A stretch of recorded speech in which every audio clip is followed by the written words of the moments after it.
오늘 2부 예배에는 부활절 칸타타 우리 찬양대에서 오랫동안 준비해왔던 곡으로 노래로 또 하나님께 영광이요 우리에게는 은혜의 시간이 있습니다.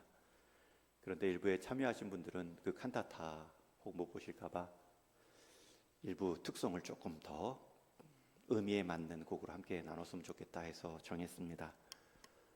2부 때 한 번 더 오셔서 칸타타 참여하시고 하나님께는 영광 우리에게는 은혜로 또 함께 동참해 주시면 감사하겠습니다. 칸타타 6곡을 부르는데 몇 시간 걸려요? 몇 분이에요? 물었더니 6곡 한 27분 나레이션까지 있다고 하니 한 30분도 걸릴 수 있어서 제가 2부 설교는 10분만, 길어야 10분 안에 끝날 것입니다. 그렇다고 1부 예배도 10분 안에 끝나느냐? 그건 아니죠. 또 여러분들 2부 참여하지도 못하는데 1부 말씀마저도 짧으면 안 될 것 같아서 몸에 관한 말씀 한 구절을 제가 좋은 논문을 통해서 정리하고 나누고 싶어 준비했습니다. 여러분, 우리가 부활할 때 우리 몸은 어떻게 될까요? 여러분, 우리가 지금 육신으로 살아가는 우리의 몸의 성경적 의미는 무엇일까요? 어느 정도 우리가 몸을 아껴야 되고 또 어느 정도 우리가 몸을 주님을 위해 수고롭게 헌신하며 드리고 살아야 될까요?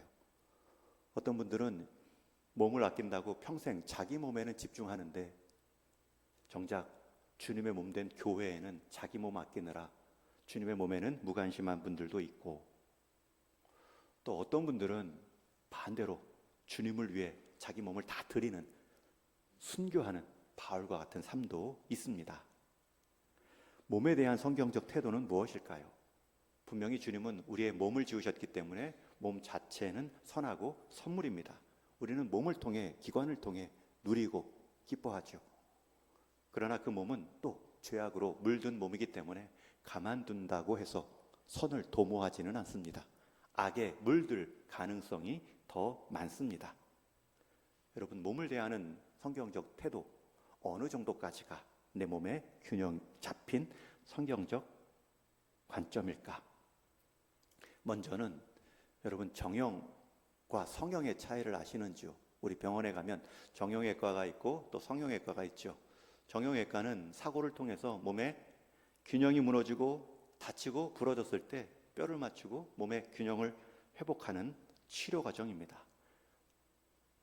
이에 반해 성형은 물론 화상을 입거나 또 몸이 많이 다쳐서 외적으로 회복을 통해서 여러 수술도 받지만 오늘날의 대부분의 성형의 의미는 더 아름다움을 가꾸기 위해 좀 과도하게 몸을 꾸미는 그러한 부정적인 의미도 있습니다. 여러분, 주님이 주신 몸 잘 가꾸고 아끼는 것 복된 모습이죠. 그런데 어느 정도까지 아끼고 가꾸어야 될까요? 어느 정도까지 성형이 좋을까요? 성형이 좋다가 이상한 물질들 막 몸에 넣고 몸에 근육 만든다고 이상한 주사 막 맞고 분명히 후유증이 있죠. 그 이후에 더 아픈 몸으로 바뀔 수도 있습니다. 여러분, 그 기준은 무엇입니까? 성형을 하는 데 있어서 요즘에는 문신도 많이 합니다. 여러분, 문신에 대해서는 어떻게 생각하십니까? 우리 나이 지긋하신 분들은 문신하면 영화에서, 특히 조폭 영화에서 본 용그림, 호랑이 그림, 곰 그림, 온몸에 가득한 그러한 조금 무서움을 넘어 좀 혐오스러운 모습의 이미지가 있기 때문에 부정적입니다. 대개 문신에는 두 가지 종류가 있습니다. 오늘 문신 얘기를 좀 할 거고요. 그리고 그것을 넘어설 수 있는 부활의 소망을 잠깐 나눌 것입니다. 여러분, 문신은 두 가지가 있는데 색깔, 우리 흔히 말하는 조폭, 이렇게 겁주려고 많이 색깔을 넣은 채색 문신이 있습니다. 그건 크게 상처를 주지 않죠. 물론 연구 보존하기 위해서 바늘로 흠집을 내고 색을 넣는 경우도 있습니다. 그러한 문신을 채색 문신이라고 하고요. 그러나 더 문신의 전통은 오래되었습니다. 고대부터 있었던 문신은 몸에 상처를 내는 상처 문신입니다. 상처의 흔적이라 그래서 상흔 문신이라고도 말하죠. 성경에도 문신에 관한 표현이 나오고 있어요. 거기서 말하는 문신은 다 몸에 상처를 내고 그 상처가 아물면서 어떻게 아물도록 몸에 계속 상처를 내면서 몸의 형상을 만드는 것이 상흔 문신입니다. 그래서 구약 성경에 보면 문신에 관한 가장 대표적인 구절을 우리는 레위기 19장 말씀에서 찾을 수 있습니다. 우리 한번 같이 읽겠습니다. 시작. 죽은 자 때문에 너희의 살에 문신을 하지 말며 무늬를 놓지 말라. 나는 여호와니라. 주님이 분명히 말씀하셨어요. 나는 여호와다. 도장 찍어 말씀하신 것이 뭐냐면 너희 살에 문신을 하지 말고 무늬를 놓지 말라. 여기서 말하는 문신은 채색 문신이 아닙니다. 아름답게 가꾸는 문신이 아니라 살에 상처를 내서 그 상처의 모양을 내는 거죠. 그리고 그게 굳어지면서 아물면서 몸에 영구히 남는 표식을 말합니다.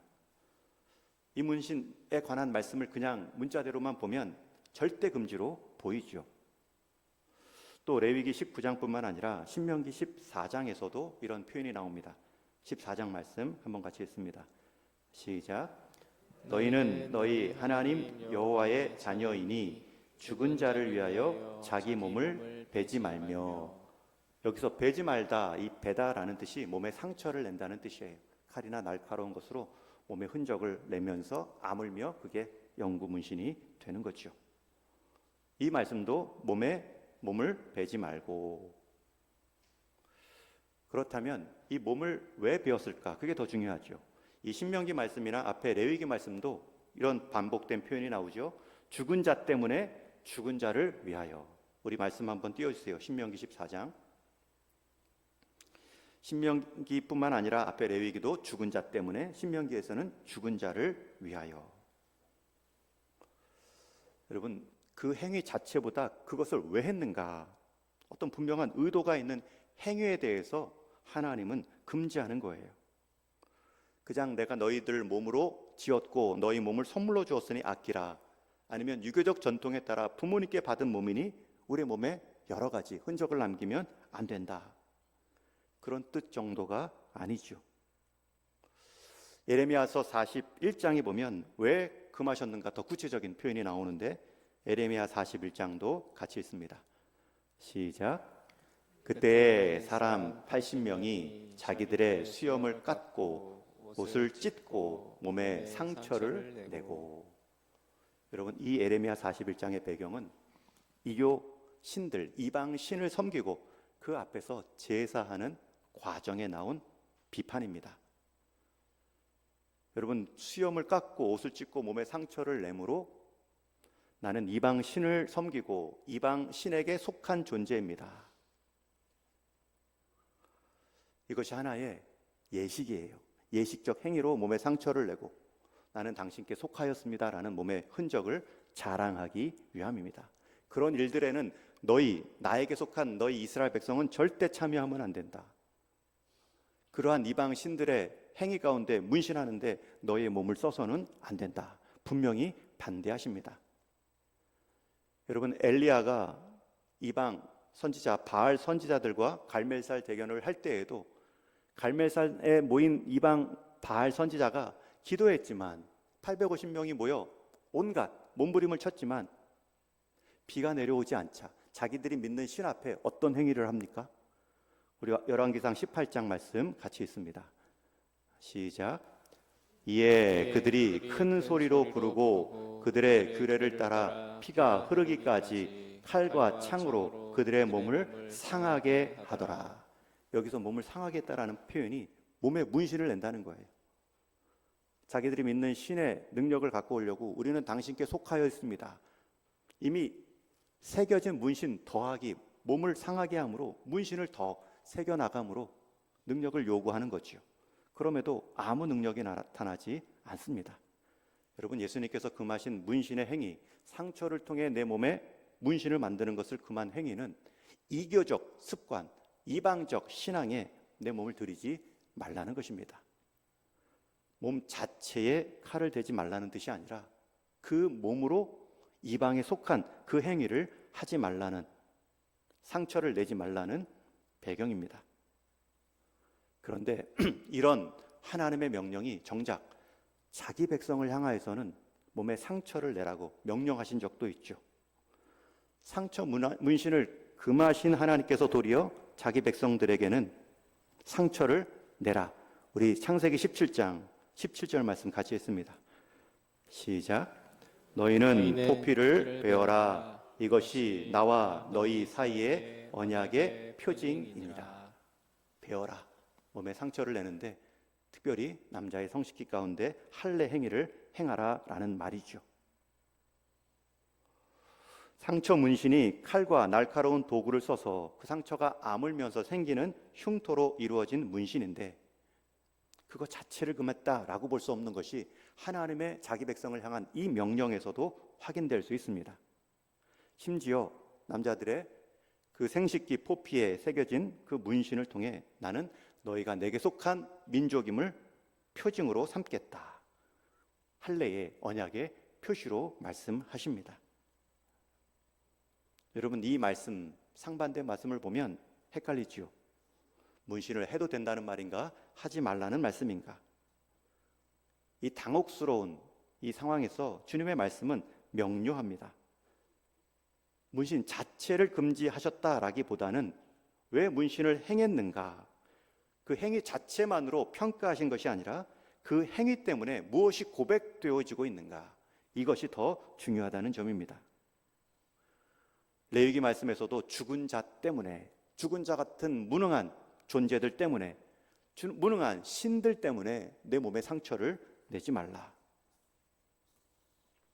그러나 오히려 하나님의 뜻에 부합되는 삶으로 나아가는 몸의 드림, 그 몸의 헌신을 통해 주님께 속한 자임을 인정하는 행위에 있어서는 주님은 오히려 명하시지요. 너의 그 몸으로 주변에, 너의 자손의 축복의 통로로 쓰임 받을 수 있으면 그 일에 너의 몸을 들여도 좋다.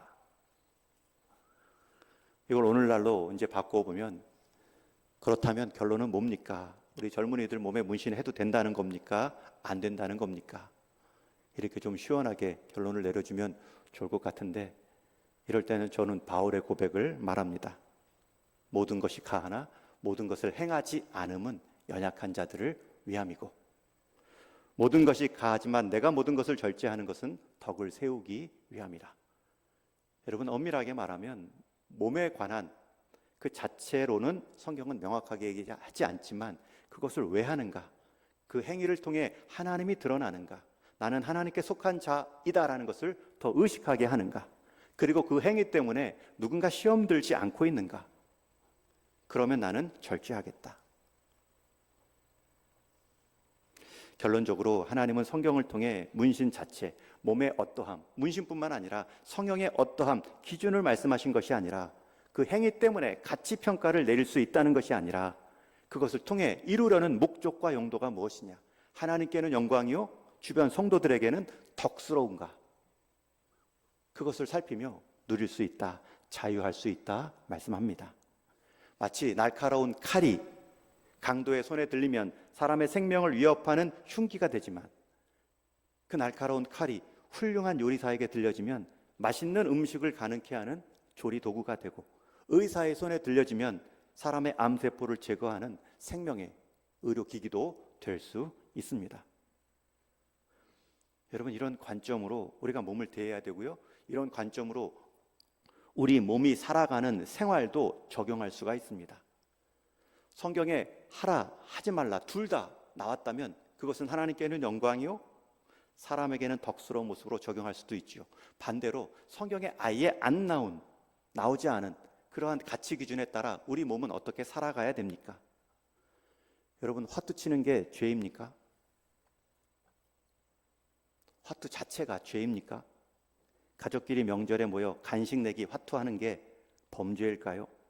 어르신 치매 예방으로 노인정에 모여 점 10에 간식 내게 하는 게 범죄일까요? 그러나 범죄가 될 수 있는 여지는 있지요.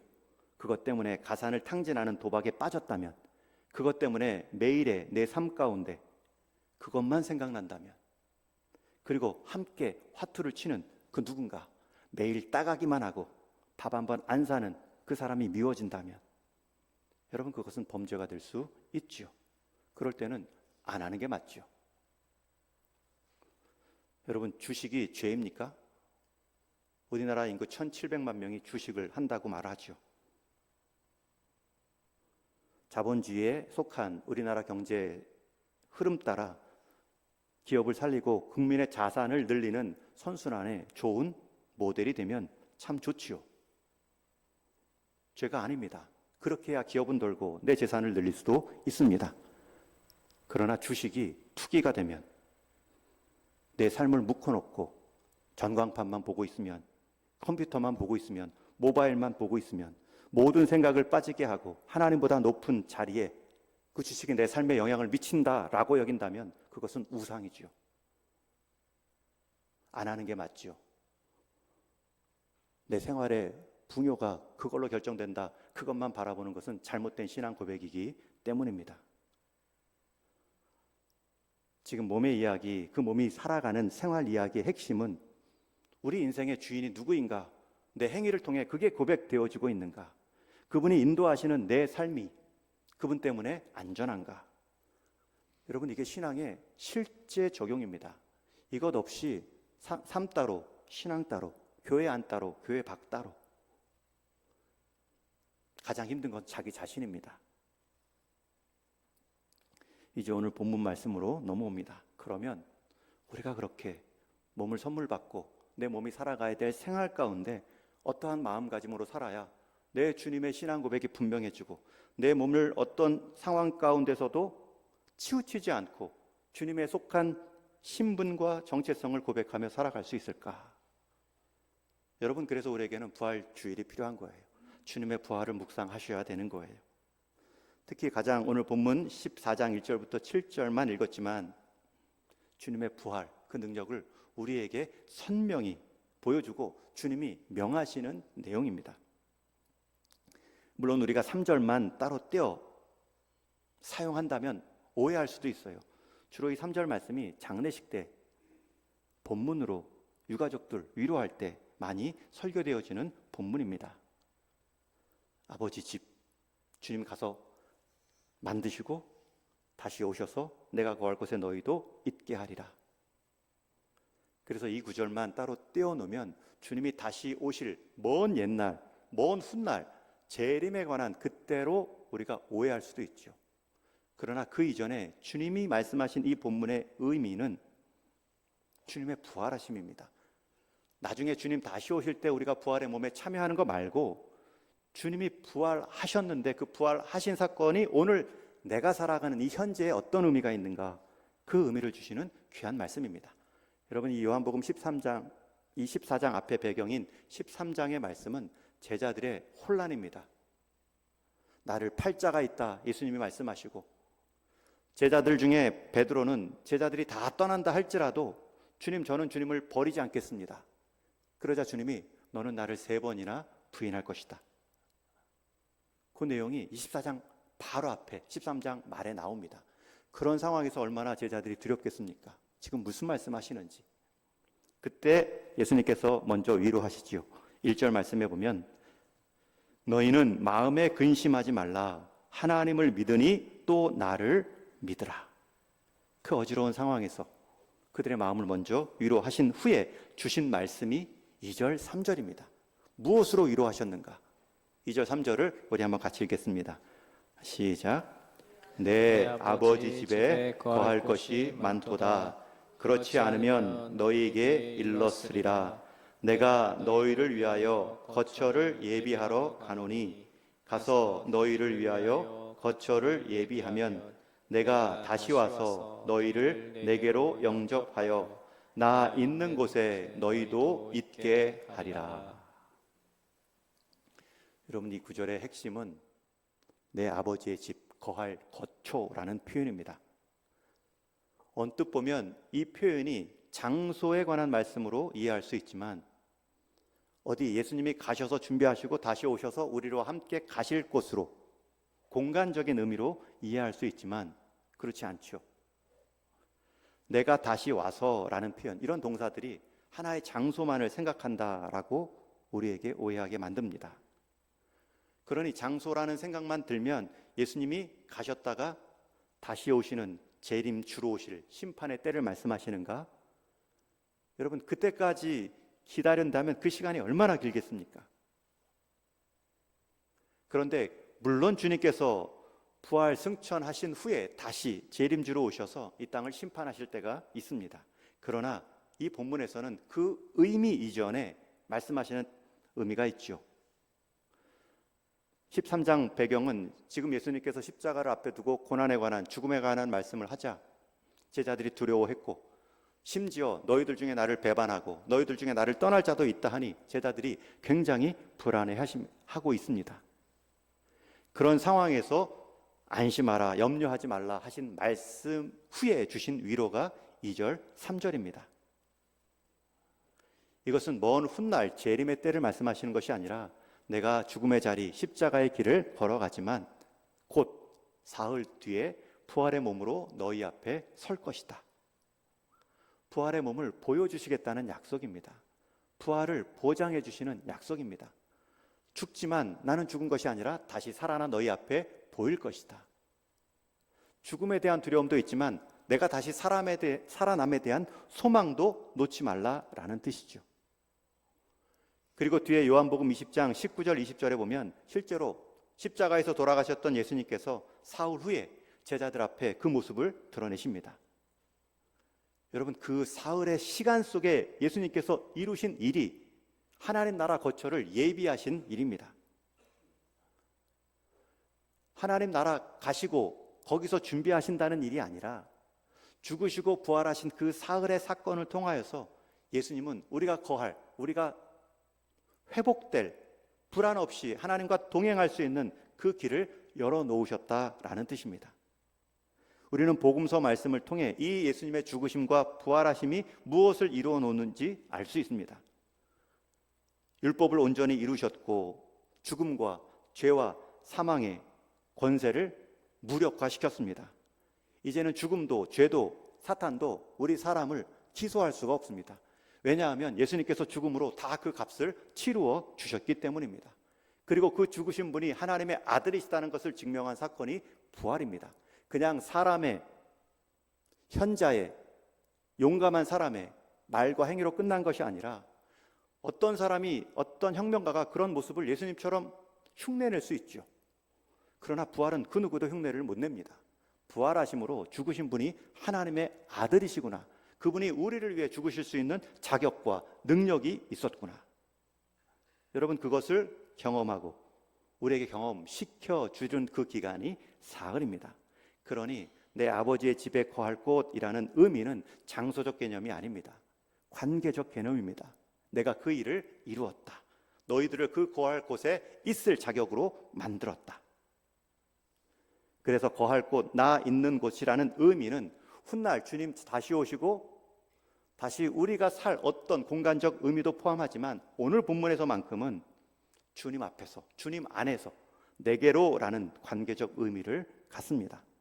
그러니 이어지는 빌립의 도마의 이야기, 제자들의 물음을 보면 그 예수님께서 의도하신 바가 더 드러납니다. 그 말을 들은 제자 중 하나인 도마가 장소가 어디입니까? 그 길을 우리가 어떻게 갑니까?